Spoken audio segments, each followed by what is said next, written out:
கிறிஸ்துவுக்குள் அன்பானவர்களே, ஆண்டவராகிய இயேசுவின் நாமத்தில் உங்களுக்கு என் அன்பின் வாழ்த்துக்கள். ஒவ்வொரு மனிதனுடைய வாழ்க்கையிலும் ஏதோ ஒரு நிலையில் ஒரு இழப்பு, ஒரு வேதனை, ஒரு துக்கம் நிச்சயமாகவே கடந்து வரும் அல்லவா?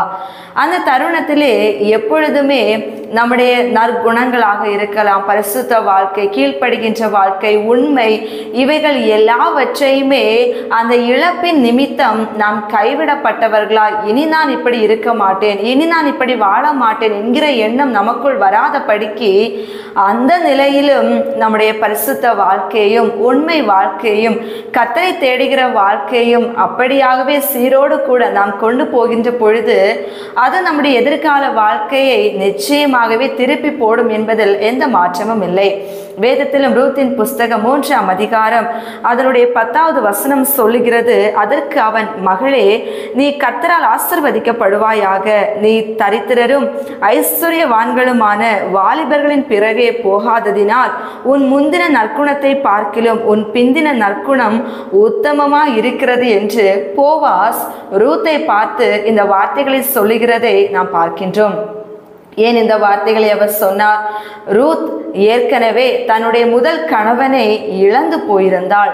அவள் அழகுள்ளவளாக இருக்கின்றாள் என்றோ, என்னுடைய இளம் வயதிலேயே ஒரு பிள்ளை பிறக்கிறதற்கு முன்பதாகவே என் கணவன் மரித்து போய்விட்டார், எனவே நான் சுகபோகமாக என் விருப்பப்படி என் ஆசைகளை நிறைவேற்றி நான் யார் பின்ன வேண்டுமானாலும் போய் எப்படியாக என் வாழ்க்கையை நான் நடத்தி கொள்ளலாம் என்கின்ற நினைவுகள் அவளுக்குள் எழும்பாதபடி அவள் எப்படிப்பட்டவளாக வாழ்ந்தாள்?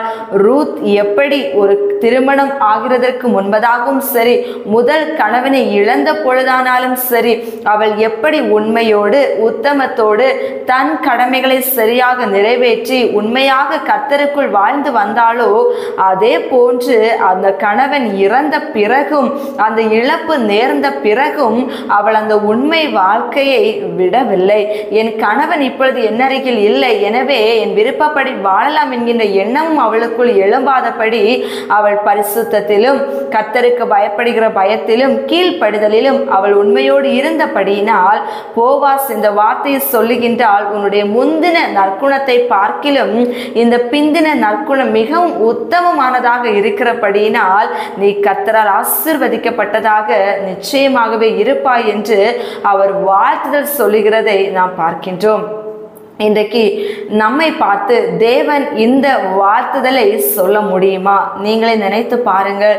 அநேக நேரங்களிலே நம்முடைய வாழ்க்கையும் உடைக்கப்பட்ட ஒரு நிலைமையில் தள்ளப்படுகிறது, ஒரு இழப்பு கடந்து வருகிறது, ஒரு தரித்திரம் ஏற்படுகிறது, ஏதோ ஒரு கஷ்டங்கள் ஏற்படுகிறது. அந்த வேளையில் நம்முடைய செயல்பாடுகள் எப்படி இருக்கிறது?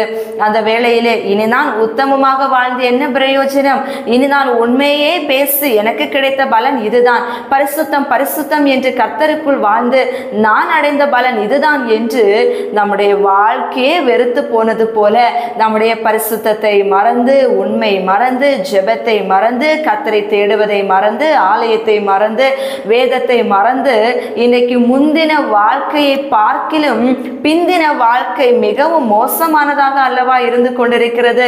அந்த ரூத் முந்தின வாழ்க்கையை பார்க்கிலும் பிந்தின வாழ்க்கை உத்தமமானதாக மற்றவர்கள் அவர்களுடைய வாழ்க்கையை குறித்து சாட்சி கூறத்தக்க அளவிற்கு இருந்தபடியினால் தேவன் அந்த ரூத்தை ஆசீர்வதித்தாரே.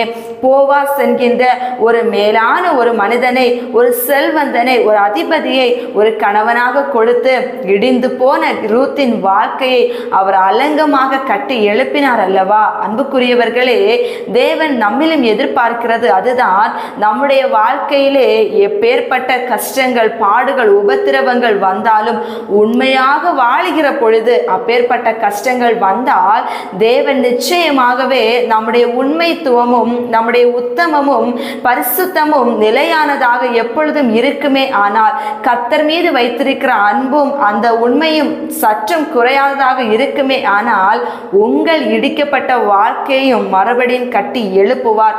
எனவே நான் இனி ஜெபிக்க மாட்டேன், நான் கர்த்தரை தேட மாட்டேன், இனி நான் பரிசுத்தமா வாழ விரும்ப மாட்டேன், நான் உண்மையா இருக்க மாட்டேன் என்று சொல்லி தேவனை மறுதலிக்கிறதற்கு ஏதுவான சுபாவங்களுடையவர்களாக நீங்கள் இழப்பின் நிமித்தம் பின்வாங்கி போகின்ற பொழுது மறுபடியும் தேவன் உங்களை கட்டி எழுப்புவது கூடாத காரியமாக மாறிவிடும். எனவே நாம் ஒரு ரூத்தை போன்று இழப்புகள் வந்தாலும் என் தேவனுக்குள் இருக்கின்ற உண்மையான வாழ்க்கையை நான் விட்டு விலக மாட்டேன், என்னுடைய நற்குணத்தை ஒரு பொழுதும் நான் விட்டு மாற மாட்டேன் என்று சொல்லி எப்பொழுதும் நிலைத்திருக்கின்ற தன்மையை கேளுங்கள். நிச்சயமாகவே ரூத்தினுடைய வாழ்க்கையை கட்டி எழுப்பியவர் உங்களுடைய வாழ்க்கையும் கட்டி எழுப்புவார். ஜெபிப்போமா?